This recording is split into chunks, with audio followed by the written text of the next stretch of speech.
नमस्कार प्रेक्षकांनो, या मालिकेच्या आजच्या जबरदस्त भागामध्ये आपलं स्वागत आहे. आणि त्यामध्ये आता मंदाकिनी ही राजवाड्यांच्या घरी राहायला गेल्यामुळे इकडे आता आदिराला स्वयंपाक करता येत नसतो आणि सुस्मिताला सुद्धा. तरीसुद्धा दोघीही आता स्वयंपाकाचा प्रयत्न करू लागतात. आदिराला आता डाळ भात बनवायचा असतो. तेव्हा आता आदिरा डाळीचा डबा घेते. सुस्मिता म्हणते की अगं डाळ नको आहे. आदिरा म्हणते असं कसं, आपल्याला डाळ भात बनवायचं तर डाळ हवीच ना. आदिरा म्हणते मी व्हिडिओ बघितला होता आणि त्यामध्ये आपल्याला मुगाची डाळ लागणार आहे, पण ती डाळ दिसत नाही. स्टुपिड वेगळीच डाळ दिसते. सुस्मिता म्हणते की मग आपण ही डाळ ठेवून देऊयात. आणि आदिरा आता दुसरा मुगाच्या डाळीचा डबा उघडते आणि म्हणते हीच ती डाळ. त्यानंतर आता दोघींनाही तांदूळ पाहिजे असतो आणि पुन्हा दोघीही एक डबा उघडत आता त्यामध्ये तांदूळ आहे की नाही हे बघायला लागताच त्या डब्यातील पीठ आता सुस्मिताच्या अंगावर सांडते. सुस्मिता म्हणते अरे यार, यामध्ये सुद्धा तांदूळ नाही आहे. तेवढ्या स्वानंदीचे बाबा तिथे येतात आणि त्यांच्याकडे बघतात आणि म्हणतात काय चाललं आहे तुमचं.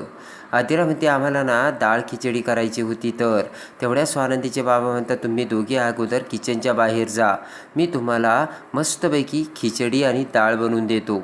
आता इकडे राजवाड्यांच्या घरी सगळेजण जेवायला बसलेले असताना स्वानंदी सगळ्यांना वाढत असते. तर तेवढ्यात आता मंदाकिनी धावत पळत तिथे येते आणि म्हणते की अरे तुम्ही बसले का सगळे जेवायला. आणि पटकन समोरच्या शेजारच्या खुर्चीवर जाऊन बसते.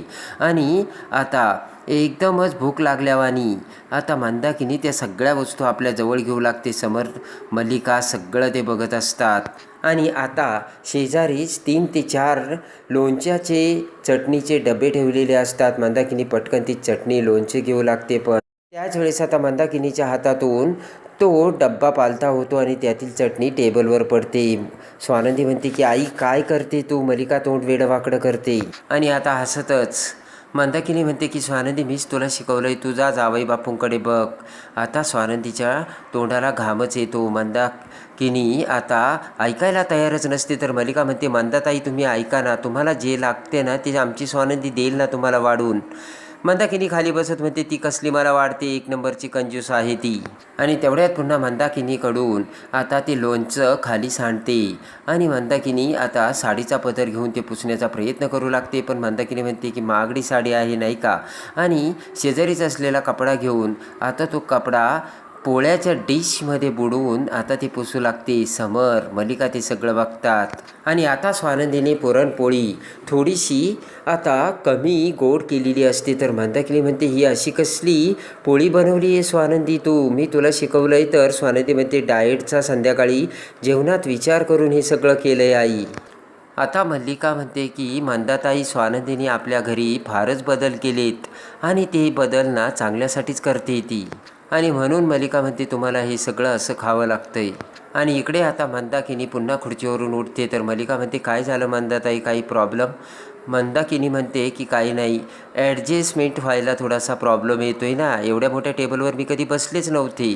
तर आता समोर म्हणतो त्यांना जे कम्फर्टेबल आहे ना ते करू द्या त्यांना. आणि मंदाकिनी म्हणते त्याचं काय आहे ना, आमचा डायनिंग टेबल खूप छोटा आहे, खूप वर्षापूर्वीचा आहे ना. आईच्या बाबांना म्हटलं होतं मी आपण हा डायनिंग टेबल काढून टाकूयात, दुसरा घेऊयात, पण नाही ऐकतात ते स्वानंदीचे बाबा कसले. असे मंदाकिनी आता स्वतःशीच एकटीच बडबडत जेवण करत असते. सगळेजण मंदाकिनीकडे बघत असतात. आणि आता मंदाकिनी म्हणते की अर्पिता जरा ग्लासमध्ये पाणी देतेस का. लगेच रागाने अर्पिता आता जारमधलं पाणी मंदाकिनीच्या हातातील ग्लासमध्ये टाकते. अर्पिताला आता राग येतो आणि मंदाकिनी पाणी पिऊ लागताच खालून अर्पिता आता मंदाकिनीच्या पायावर पाय ठेवते. तर ग्लासमधलं पाणी पुन्हा आता खाली सांडतं. सगळेजण पुन्हा एकदा डचकतात. आणि आता समरला राग येऊन समर तसा जेवणावरून उठून आतमध्ये निघून जातो. इकडे आता मंदाकिनी सुद्धा म्हणते की स्वानंदी झालं बरं का माझ्यासाठी ना आता आईस्क्रीम घेऊन ये आणि जाते मी, असे म्हणत मंदाकिनी तेथून निघून जाते. आणि लगेच आता आजीसुद्धा रागाने निघून जाते. तर स्वानंदीला आता मोठा धक्का बसतो. मल्लिका म्हणते स्वानंदी सांभाळ तुझ्या आईला. आणि थँक्यू असे म्हणत मल्लिका, अंशुमन, अर्पिता हसतच आतमध्ये निघून जातात. आता इकडे सॅलरी जमा होत नसल्यामुळे पुन्हा आता इकडे रोहन हा आदिरावरती चिडतो आणि म्हणतो की आदिरा मला शांतपणाने काम करू दे, तू जा इथून. तर लगेच स्वानंदीचे बाबा तिथे येतात आणि म्हणतात रोहन तिच्यावरती उगाचच तू चिडू नकोस, तिची यामध्ये काही चूक नाही आहे. रोहन म्हणतो चूक कशी नाही, हिने जर वेगळं राहण्याचा हट्ट धरला नसता तर हे झालंच नसतं. स्वानंदीचे बाबा म्हणतात हे बघ, हे जे काही झालं ते फक्त तुझ्या आईमुळे झालं आहे. आता स्वानंदीचे बाबा म्हणतात कधीतरी तर तू आदिराला समजून घे ना. तर रोहन म्हणतो सगळ्यांना मीच समजावून घ्यायचं का. आणि रोहन म्हणतो प्लीज मला सुद्धा कधीतरी कुणीतरी समजून घ्या. तेवढ्यात स्वानंदी आता इकडे रोहनला फोन करते. स्वानंदी म्हणते की आई इकडे माझं काहीच ऐकत नाही आहे, बाबासुद्धा येऊन गेले, त्यांचासुद्धा काही उपयोग झाला नाही आणि इकडे खूप प्रॉब्लेम चालू आहेत. आता रोहनला धक्का बसतो. आणि इकडे आता स्वानंदी म्हणते की तिने घरी येण्यासाठी मी प्रयत्न करते पण आई ऐकायला तयारच नाही आहे. आता स्वानंदी म्हणते रोहन तू येतोस का, तिच्याशी जरा बोल आणि तिला तू घेऊन जा. रोहन म्हणतो की ती बाबांबरोबर आली नाही तर मी माझं काय ऐकणार ती ताई. रोहन म्हणतो मला आता काहीच नाही सुचत ताई, तूच काहीतरी कर. आता इकडे मलिका आता बेडरूममध्ये गेलेल्या मंदाकिनीला पुन्हा लाडू आणि सगळ्या गोड वस्तू घेऊन येते. ते बघून मंदाकिनी आणखी खुश होते आणि म्हणते हे सगळं माझ्यासाठी. तर मलिका म्हणते आमच्या व्याहीनबाई नीट जेवल्या नाही तेव्हा त्या उपाशी राहिलेल्या आम्हाला आवडेल का. तर आता मंदाकिनी जाम खुश होते. आणि आता मंदाकिनी रसगुल्ल्यावरती ताव मारते आणि म्हणते खरंच रसगुल्ले खूप छान आहेत बरं का. मलिका म्हणते छान आहे ना, मग पोटभर खा. आणि आता पोटभर जेवण करून झाल्याबरोबर मल्लिका पुन्हा बाहेर जाते. इकडे आता बेडरूममध्ये आलेल्या समरला सुद्धा स्वानंदी ताट घेऊन येते आणि म्हणते की तुम्ही अर्धवटच जेवलात. समर म्हणतो तुम्हाला कसं माहिती. स्वानंदी म्हणते की ताटातील अन्न संपल्याशिवाय तुम्ही उठत नाही आणि वेगवेगळे पदार्थ खाण्याची तुमची सवय आहे. स्वानंदी म्हणते हे सगळं माझ्या आईमुळे होतंय, मला कळतंय, पण मी काय करू तेच मला काही कळत नाही. यू डोंट वरी, मी काहीतरी यातून मार्ग काढेन अशी स्वानंदी समरला बोलते. स्वानंदी म्हणते की तुम्ही प्लीज हे खाऊन घ्या, माझा राग तुम्ही जेवणावर काढू नका.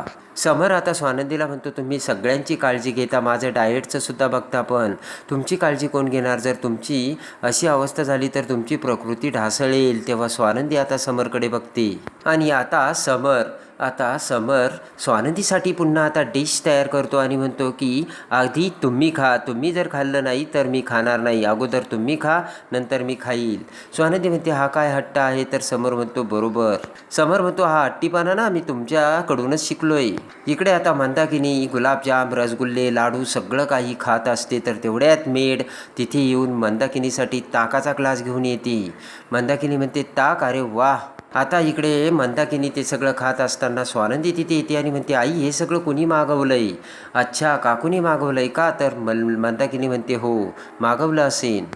आणि मंदाकिनी म्हणते मला भरल्या ताटावरून उठवलं ना तू. स्वानंदी म्हणते मी कशाला उठवलं, त्यांना ना कशाची कमी नाही आहे, हे बघ तुला खुश ठेवण्यासाठी त्या हे सगळं करतायत. स्वानंदी म्हणते हे सगळं करण्यामागे त्यांचा स्वार्थ असतो, तुला कळत नाही आहे का आई. तरीसुद्धा मंदाकिनी ऐकायला आता तयार नसते. स्वानंदी म्हणते या अगोदरही ब्लॅकमेल करून त्यांनी तुझ्याकडून आई किती गोष्टी करून घेतल्यात. स्वानंदी म्हणते तुला जे काही हवंय ते माझ्याकडे माग आई, मी तुला आणून देते. मंदाकिनी आता ऐकायला तयारच नसते.